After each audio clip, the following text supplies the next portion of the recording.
How do we multiply variables? So, ang gagawin natin dito, we will apply the laws of exponents. A raised to m times a raised to n.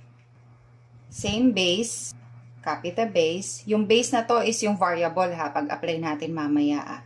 So, ito yung base, copy lang. And then, yung gagawin natin sa exponent is we will add kapag nagmumultiply tayo ng exponents. Okay? Again, pag nag-multiply ng exponents, we add them. Okay? Ganon. 3x times 4x. So, multiply the numerical coefficients. 3 times 4 is 12.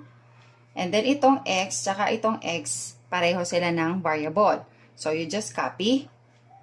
And then, ang exponent itong x is 1. Since invisible yan, wala namang nakikita. And then, ito, 1 din. So, 1 plus 1 is 2.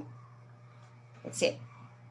Next, number 2, 5x squared times y squared. So, 5 times, ang numerical coefficient nito is invisible. So, 5 times 1 is 5. And then, x squared, may x dito, dito wala. So, ang gagawin nyo lang, just copy.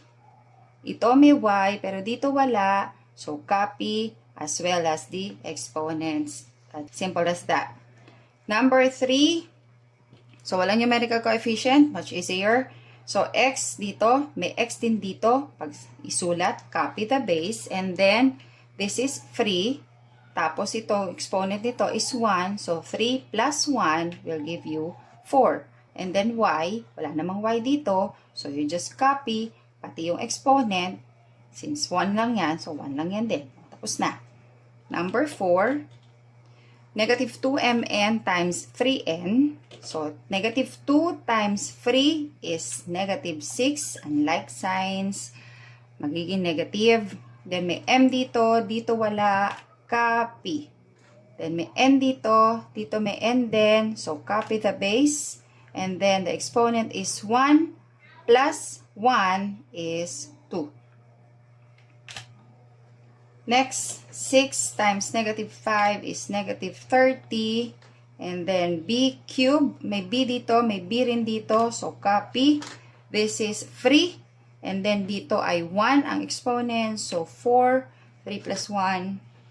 May c dito, may c rin dito. So, pareho lang, kopya. And then, exponent is 2. I hope you learned something. Thank you.